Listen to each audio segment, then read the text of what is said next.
আল্লাহ রাব্বুল আলামিন বলেন ইয়া আইয়ুহাল্লাযীনা আমানু, জোরে বলেন। আয়াতের দিকে তাকাইলে আরেকটু ভালো বুঝে আসে। রব্বে কারীম আয়াতের ভিতরে ইয়া আইয়ুহান নাস বলে নাই। কুরআনুল কারীমের মধ্যে যে জায়গায় ইয়া আইয়ুহান নাস বলছেন, সে জায়গায় তামাম দুনিয়ার সকল মানুষকে আল্লাহ বুঝিয়েছেন। যে জায়গায় নাস বলেছেন সব মানুষ তার মধ্যে দাখিল। কুরআনুল কারীমের মধ্যে যেই জায়গায় ইয়া আইয়ুহাল কাফিরুন বলছেন, শুধু সে জায়গায় কাফেরদেরকে আল্লাহ উদ্দেশ্য করে বলছেন। যেই জায়গায় আল্লাহ রাব্বুল আলামিন ইয়া আইয়ুহাল্লাযীনা আমানু বলছেন, সেই জায়গায় শুধু আল্লাহ ঈমানদারকে লক্ষ্য করে বলছেন। আল্লাহ পাক এই জায়গায় শুধু ঈমানদারদেরকে বলছেন। আল্লাহু আকবার, জোরে বলেন। ঈমানদারকে আল্লাহ কত ভালোবাসেন, কেনই বা বাসবেন না? অন্য আয়াতের মধ্যে আল্লাহ বলেন আল্লাহু ওয়ালিয়ুল্লাযীনা আমানু ইখরিজুহুম মিনাজ-যুলুমাতি ইলান-নূর।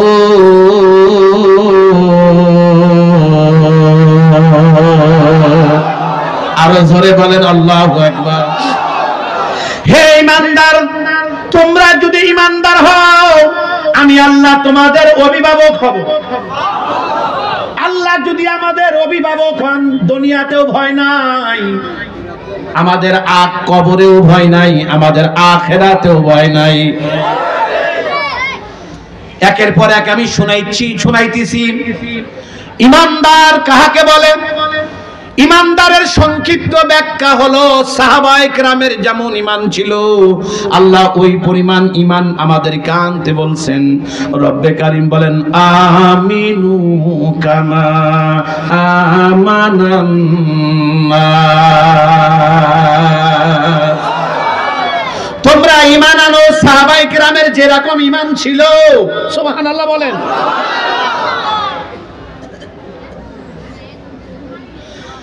সাহাবায়ে কেরামের ঈমান ছিল পাঁচটি বস্তুর সমষ্টির নাম।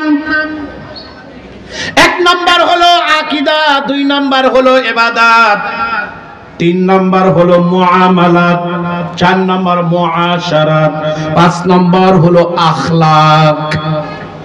এজন্য সাহাবায়ে কেরাম অস্ত্রের বলে যুদ্ধের ময়দানে জয় লাভ করে নাই।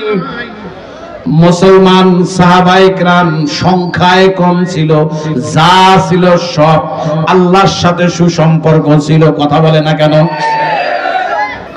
রব্বে কারীম বলেন তোমাদেরকে আমি একটি আমলের বিনিময়ে তিনটি পুরস্কার তোমাদেরকে দিতে চাচ্ছি। এক নম্বর আমলটা হলো ইনতাত্তাকুল্লাহ,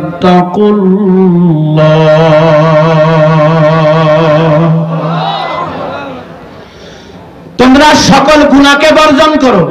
এই যে শুরু হইলো, কিন্তু অল্প সময় শেষ। কষ্ট হইতেছে নাকি আপনাদের? আমার কথা বলতে একটু কালেকশন করতে হবে। মাশাআল্লাহ, আচ্ছা শেষ। এক নাম্বার হলো আমলটা হলো সকল গুনাহ থেকে বেঁচে থাকা। রব্বে কারীম বলেন তোমরা যদি গুনাহ থেকে বেঁচে থাকতে পারো, তাহলে তোমাদের প্রথম নাম্বার পুরস্কার ইয়াজআল লাকুম ফুরকান,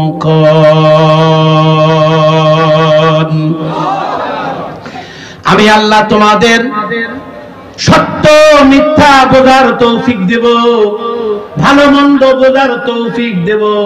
তার মানে আমি আল্লাহ তোমাকে জ্ঞানী বানাবো। সুবহানাল্লাহ বলেন।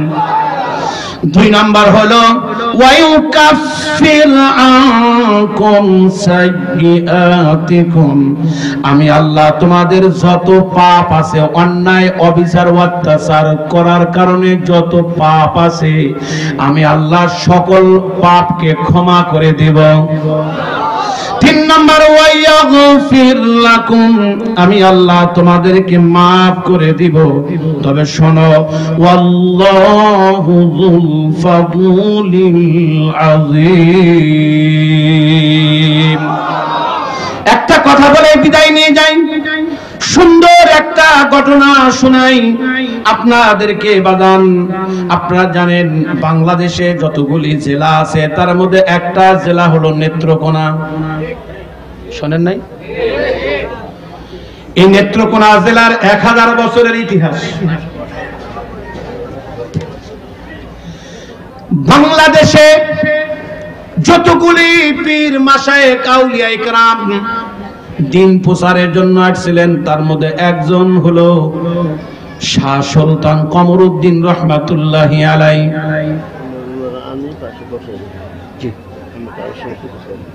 আচ্ছা ঠিক আছে, সময় শেষ।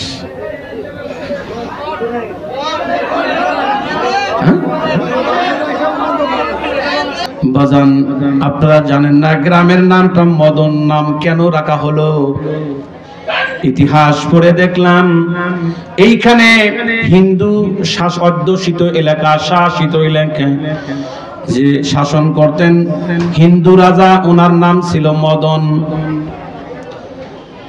আল্লাহর ওলি আসছিলেন দিনের জন্য, দিনের জন্য এসে বাদান শাহ সুলতান কমরউদ্দিন এই বাদশাহকে ডাক দিয়ে বললেন, কমরউদ্দিন সাহেব, আমি ইসলাম প্রচারের জন্য এসেছি, আপনি যদি একটু মেহেরবানি করে আমাকে একটু সময় দিতেন, একটু জায়গা দিতেন, তাহলে আমি নবীর দ্বীনকে প্রচার করতাম। সুবহানাল্লাহ জোরে বলেন।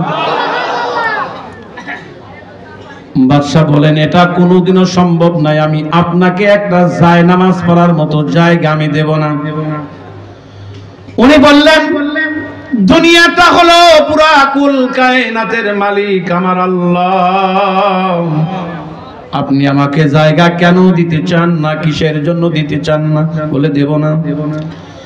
আল্লাহর ওলি কেমন ওলি বাজান? আমি যে বলছি বিজয়ের জন্য গুনাহকে বর্জন করা, আল্লাহর সাথে সুসম্পর্ক কায়েম করা। আল্লাহর ওলি দেরি করলেন না, উপর দিকে তাকিয়ে উনি জঙ্গলে চলে গেলেন। জঙ্গলে গিয়ে যখন জায়নামাজ খানা পড়লেন, জায়নামাজ খানা পেরে উনি সেজদারত হলেন। বাদান মুহূর্তের মধ্যেই বনের সর্বশ্রেণীর পশুগুলি তার আশেপাশে বসে গেলেন।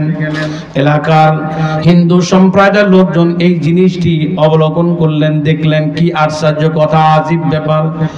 দেখতে দেখতে সকল হিন্দুগুলি বললেন, কি ব্যাপার হযরত, আপনার কাছে আমরা আসতে চাই, আপনি এগুলোকে সরিয়ে দিন। হুজুর বললেন, তোমরা যদি কলমা পড়ে মুসলমান হয়ে যাও এগুলো আপনা আপনি সরে যাবে।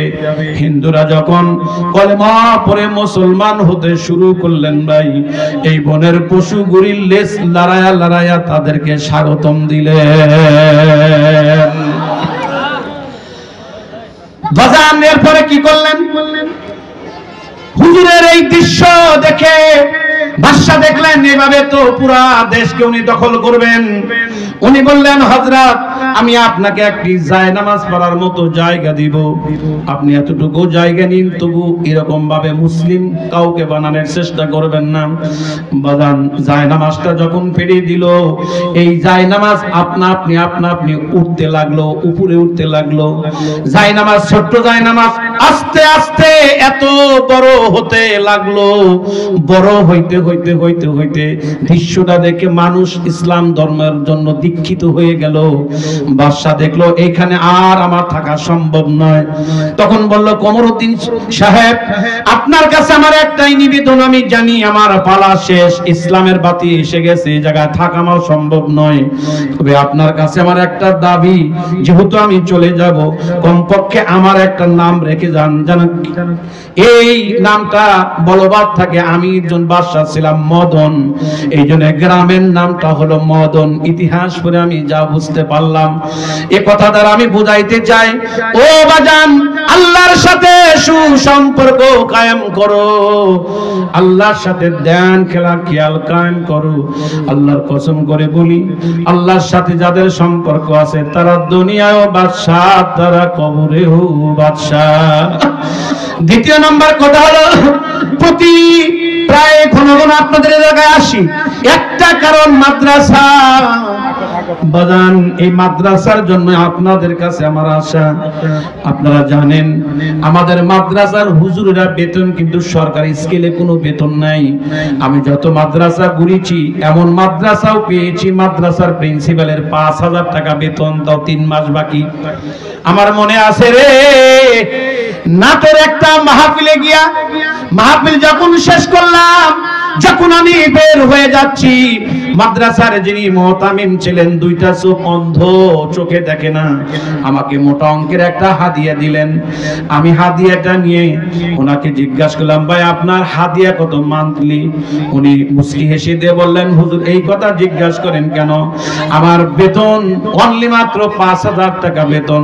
আমি বললাম কয় মাসের বাকি? বলে হুজুর 2 মাসের বাকি। আমার কলিজাটা ছিঁড়ে গেল। আমি আমার পকেট থেকে টাকাগুলি নিয়ে, এদিকে খেয়াল, আমি আমার পকেট থেকে টাকাগুলি নিয়ে ওনাকে কিছু টাকা হাদিয়ে দিলাম যে এটা আমি আপনাকে দিতে চাই।